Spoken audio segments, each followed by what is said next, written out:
Welcome back to the Sonic the Hedgehog retrospective series, where I take a look at 5 comics per whenever to get you guys up to date with what's happened in the past issues, give my brief thoughts on them, and then get started with our next major arc of the series.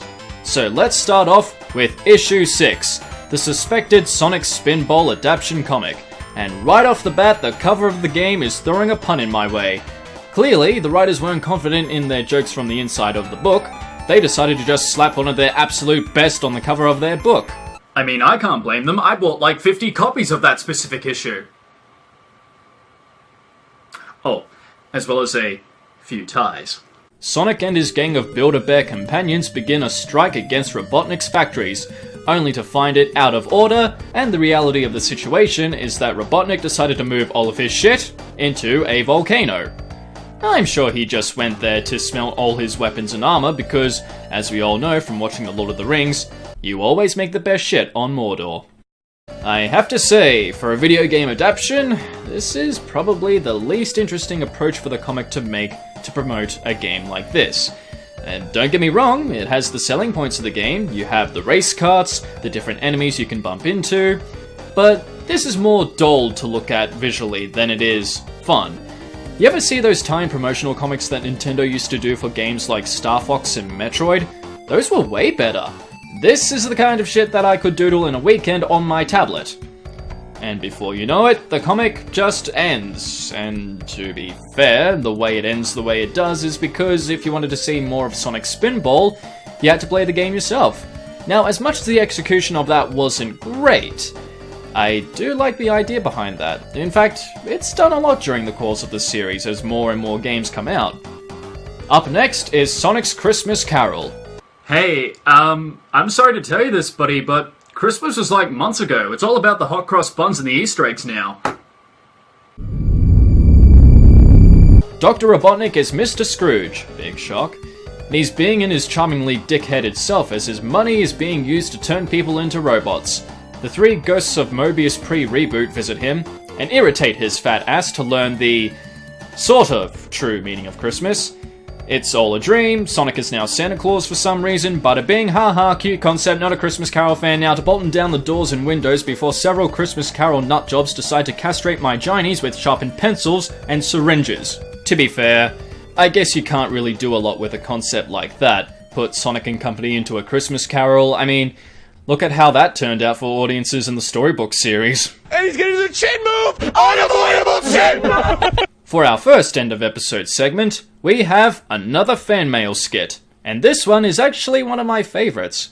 Sonic gets a letter from Brandon, asking to see more of Antoine. And of course he lists off why Antoine is so cool and awesome, and at the end, it's revealed to be Antoine writing it, right? Actually, you're half right. He openly thanks Brandon and starts sending him a check for writing that letter. I just find it funny that Antoine would go out of his way to bribe a kid to do that. I found it quite charming and also kind of funny on Antoine's part.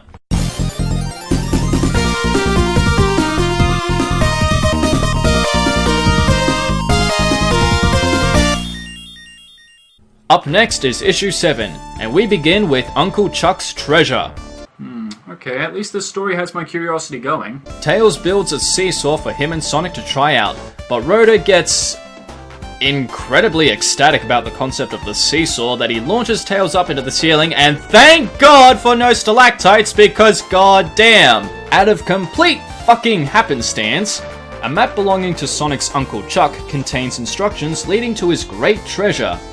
Now, while money and currency is something that is deemed worthless in this world due to the fact that Robotnik rules the entire world, Sonic points out that Uncle Chuck was a great inventor, and may have hidden one of his greatest pieces of technology in that treasure box. Yes, but let's not forget that he also invented the Roboticizer, which is now considered the greatest tool in Robotnik's arsenal. So the treasure hunt begins. Sonic and his gang of Zootopia treasure hunters search the polluted Mobius National Park, and before they can dig up the conveniently marked spot, Robotnik attacks, leading to a full retreat from the Freedom Fighters. As we move into our second half of our story, Sonic manages to save each of his 3 friends from various situations, hoping to get out of the polluted place as quickly as humanly possible. They dig up the treasure, only to have it completely nicked by Robotnik, who somehow managed to capture the chest using a net. I mean, if you think about how he would have to lace the thing underneath the chest, it would be more impractical than anything. But get this, when Robotnik said the word feet after escaping, Sonic only now remembers what was in that chest and then decides, hey, you know what? Fuck trying to protect my uncle's prized possession. I'm gonna go home, put my feet up, and marathon Netflix all day. And the treasure itself turns out to be a statue of Sonic's shoes, because clearly uncles keep prized possessions of their nephews' trophies. And then we move on to our next story. Sorceress in Distress. And we have now transitioned a whole 10 months later from the early beginnings of December to the night of Halloween. The Freedom Fighters have decided to take up being trick-or-treaters for the evening, not plan for any attacks against Robotnik or try and scavenge for supplies or resources or anything, no. You'd think they were playing Command & Conquer Generals or something like that. So, because Sally is completely ungrateful to the services and help that Sonic and Antoine provide, given that she's the friggin' princess of Mobotropolis, she decides to head outside and look for a sorcerer's staff for her costume. She makes herself look like Gandalf the Grey, and unbeknownst to her, through a series of coincidental events, her supposed powers are actually caused by the magic of science. Robotnik also happens to be spying on Sally for the time being, and through a complete misunderstanding of play acting and disguises, Robotnik wants to marry the so-called sorceress, unaware of the fact that he might be trying to woo a fairy in a Sabrina the Teenage Witch drag act costume. Which wouldn't surprise me, since Sabrina the Teenage Witch was handled by Archie Comics at one point, and they did cameo in a spin-off comic. Not happening. So, Robotnik, hideously infatuated as he is, brings the princess back to his HQ with Sonic hot on his trail, as Robotnik uses his weirdo-matic computer to have them legally wed. Why the fuck does he have this thing?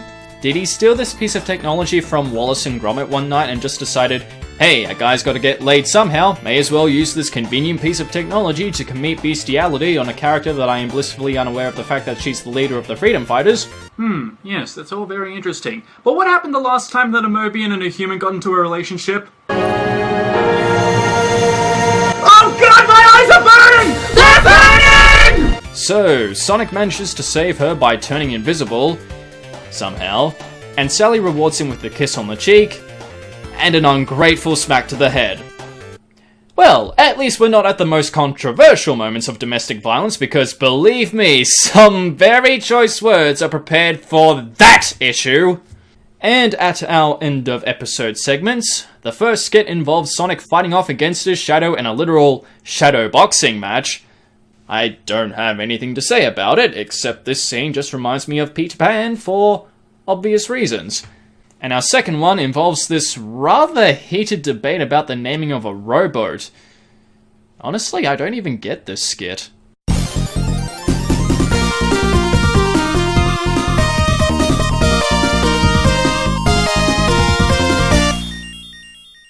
Next up is issue 8, and can I say, I love the cover of this issue. Sonic is running out of a fistfight being led by Batman, Captain America, Ghost Rider, Wolverine, Spider-Man, and I don't know who this is supposed to be, but it fits. It's a comic. I like it. I love this cover. Let's keep going.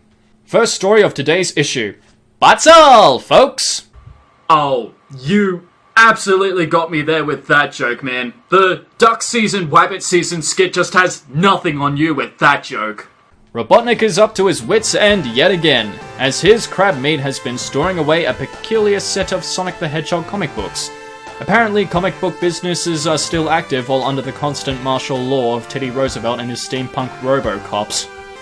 But, get this, Crabmeat actually has the rational idea to give Robotnik the indication to build super powerful robots! Crabmeat, you are hereby the only sensible person in this room to have come up with a good idea. You are the only one to have come up with a good idea for this issue. You should be a fucking military advisor. So the dictating Bruce Valanche decides to put together a literal super robot to help him protect him from Sonic, thusly giving him the name Botman. Because trendy. However, this robot actually has the design capacity of those bouncy bumpers from the Casino Night Zone, and manages to repel Sonic's attacks. Ironically, this kind of technology would be used in one of my favorite issues in the series, but since I'm more willing to wait it out and build it up, I'm just gonna say that if Robotnik ever mass-produced these kinds of robots, war over. He has Sonic on a leash and a whole plate of Hedgehog slice waiting for him. So Sonic is aptly defeated, as the freedom fighters watch through live TV the downfall of their brave hero. Yeah, they have TV in Knot Hole apparently, even though that requires a power supply and a decent television cable company which they can't afford, they can still stream all of this. Somehow. So moving on to our second part of the story, Sonic manages to take apart the hulking hunk of junk, but Robotnik decides to unleash his next robot, supposedly inspired by the likes of Wolverine, but we instead get a Steve Urkel robot. Okay, that's pretty funny. I mean, think about it. You have a build-up for a set of dangerous robots based on famous superheroes ready to pounce on Sonic. But not only does a defect robot appear, it's a defect robot of an actor who first voiced the Blue Blur in Sat AM, and ironically also played as Robo Urkel in that other show that I neglect to look up, Adventures of Sonic the Hedgehog and Sonic Underground. That's pretty funny. Honestly, I can't say much about the rest of the story. It just becomes a compilation of robotic tributes to famous comic book heroes and villains who are aptly defeated thanks to the power of neglective illustrations. Meaning almost none of the fights are shown to have a conclusion. Sonic just defeats them because he has main protagonist powers. And so Robotnik hightails it out of Dodge, they celebrate over the mediocre battle, and we move on to our next story. A little Sonic goes a long way. Yes, but people want more of Sonic's friends in his more recent games. That's why if you have too much Sonic, it becomes less fun. It's a beautiful day in the Great Forest, as the freedom fighters decide to play a little music in the hippie-loaded environment. But big bad conformist Robotnik doesn't like rock music or any kind of music at all. In fact, a single musical note causes his non-canonical appearing nephew to almost drop to his death after being flung out a window! Does this guy ever get a hobby out of building robots? Well, I guess he has to kill time and people in some way, so his balding nephew presents to him a shrinking object that's so generically designed, even Peppa Pig would call it the most disappointingly drawn thing she saw. And back in the Great Forest, the freedom fighters decide to raid the Mobius Concert Hall to form their own band. By the way, points to the genius who decided to add a double entendre to Bunny's dialogue. Just don't get dressed up in those weird-ass bunny outfits in those strip clubs. I see a lot of weird shit on Twitter, but mostly on Tumblr. Tumblr is weird. So Robotnik manages to shrink our 6 heroes into miniature action figures, as he decides to sweep them up in his Egg-O vacuum. You know, if this miniature shrinking device was never revealed to the Doctor, what the hell kind of purposes would this machine have in the first place? I mean, the guy isn't exactly the most hygienic kind of person in the world, given that he pollutes shit and doesn't bother to clean up after himself. Sonic manages to trick him into driving his vacuum cleaner into the orchestra stands, but he uses a hairdryer to finally suck him up. The freedom fighters appear to use the instruments as weapons, which is not the first time I've seen such tools for weapons. I mean, have you guys seen that guitar Madara uses? That thing is the shits. And speaking of which, the freedom fighters uses Robotnik's hate for music as an opportune moment to play the kind of music that you have to make up in order to understand what Robotnik hates listening to. So many choices to annoy my audience with. And so the story ends, with Sonic miniaturizing all of Robotnik's forces before heading home, and we move on to our next issue.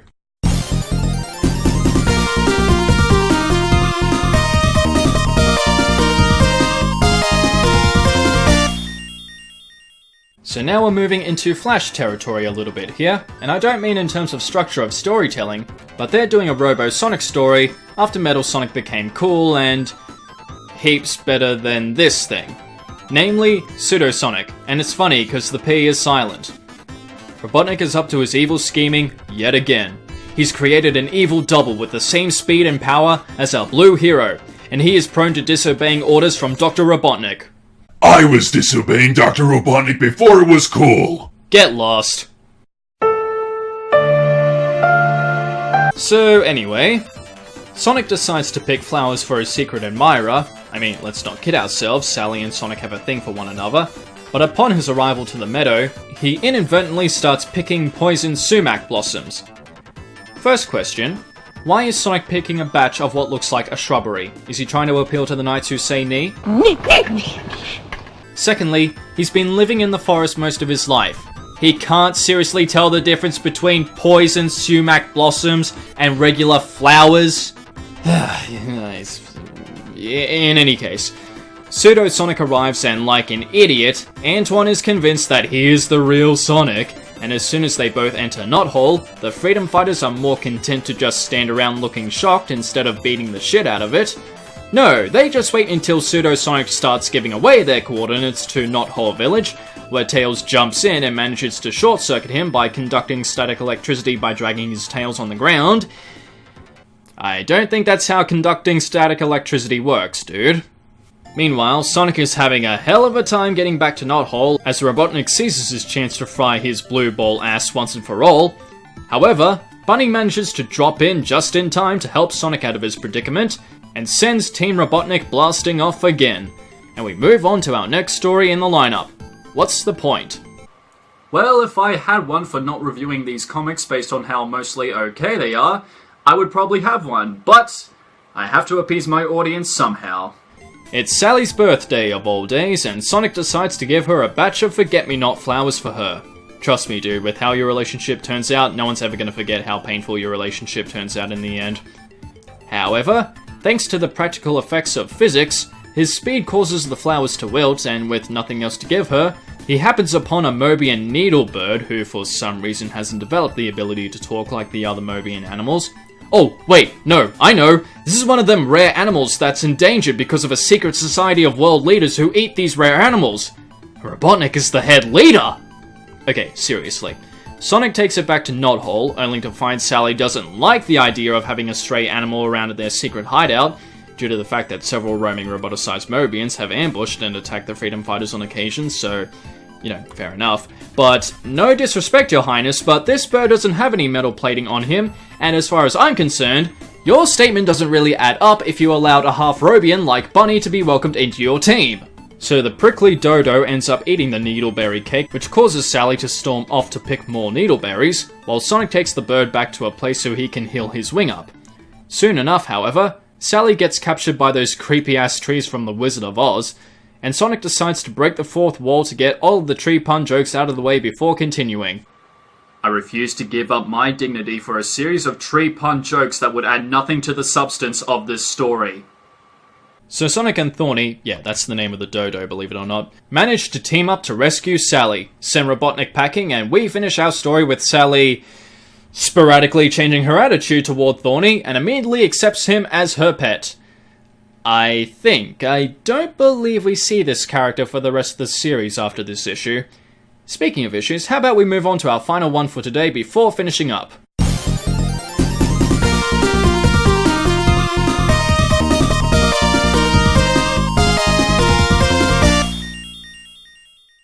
It's Sonic the Hedgehog in Revenge of the Nerbs. Oh boy.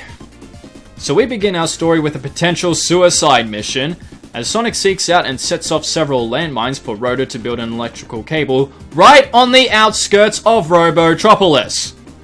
And as they begin tearing away the old electrical cables, one of them inadvertently sets off a force field surrounding our 6 heroes, but by complete fucking happenstance, a Dr. Seuss character pops out of the ground, which leads to the Freedom Fighters digging underground to his Dr. Seuss home. And I'm content to keep calling them Dr. Seuss characters because the way they're designed, the way their houses look, it's basically a Dr. Seuss underground society.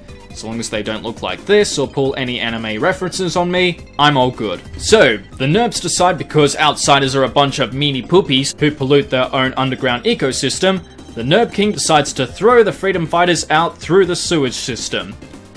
Charming welcome. But Sonic manages to locate one of the captive Nerbs in the same force field that previously held them, and manages to free their ungrateful asses once and for all, and after returning them, he decides because the Nerbs are a single-minded, bigotry-centered, and possibly racist society, he decides to bust open the doors holding back the Mobius River. So basically, what Sonic just did is commit an act of terrorism to destroy a culture of Dr. Seuss characters and his dictatorship leader with a huge flood. Now, where have I seen that before? Such is the fate of our enemies, their own greed and evil. Ah, memories.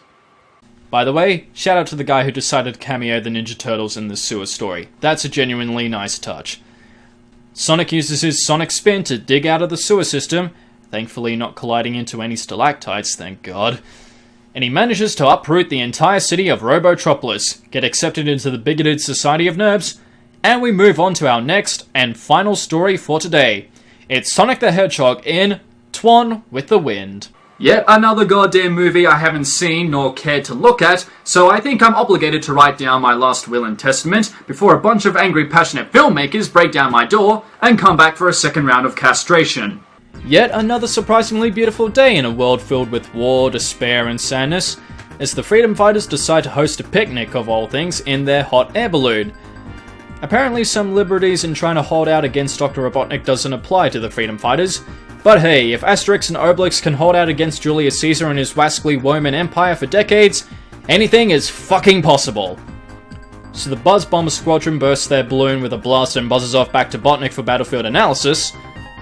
Robotnik seizes this opportunity to ambush the freedom fighters in their chosen spot, and while he's contemplating all of that, we cut to where Antoine is sulking over the fact that his hot air balloon got destroyed by the Buzz Bombers, and somehow everyone is blaming him for their attacks. So he decides that he wants to try and be a competent freedom fighter by making repairs and at least make it up to his friends. Now, I know this is going to sound a little odd coming from me, but I've always felt bad for Antoine and the fact that he's always the butt end of everyone's jokes and how he's had to endure it for so long.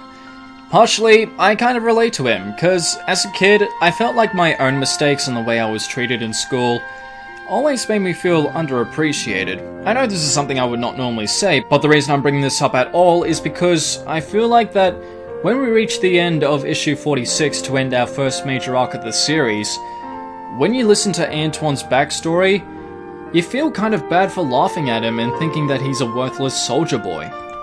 Anyhow, moving on. The Buzz Bombers seek out and attack our freedom fighter fanatics. Robotnik shows up on his metallic rhino of all things, but Antoine manages to counterattack with his hot air balloon by dropping explosive and bags of what I can only assume to be molasses and mud. We end our story with Antoine stretching out his ego to keep the hot air balloon afloat, and that ends our second compilation of stories. Overall, I think this set of stories that we've come up to today has been a little bit more better than the previous 5. True, I don't think that the stories have gone on to anything good story-wise, but I think the creative scenarios are a little bit more creative, or more imaginative this time, and I like how the attention is not always on Sonic this time. They can be a little bit more varied with the characters. And while I don't think the writing is particularly good or hasn't really changed, in fact I think it's pretty much on par with the previous 5 issues, I still had a pretty good time with this. With all of that said, be sure to tune in next time for when we look at issues 11 to 15, where we finally see the Guardian of the Chaos Emerald himself, and yes, I say Chaos Emerald because the continuity of the games is not one-to-one the same with the comic books. We get to see our very first look at Evil Sonic, original character, I know, and we get to write our own story in one very special issue. I'm not even kidding about that. Until next time, take care of yourselves, have a good evening, and as always, stay awesome, lovely viewers. I'll see you all next time. Okay, you figured it out. I got a haircut. That's all that's happened, really. Nothing has changed about me at all. Oh, I forgot my headphones too. Slow day for me today.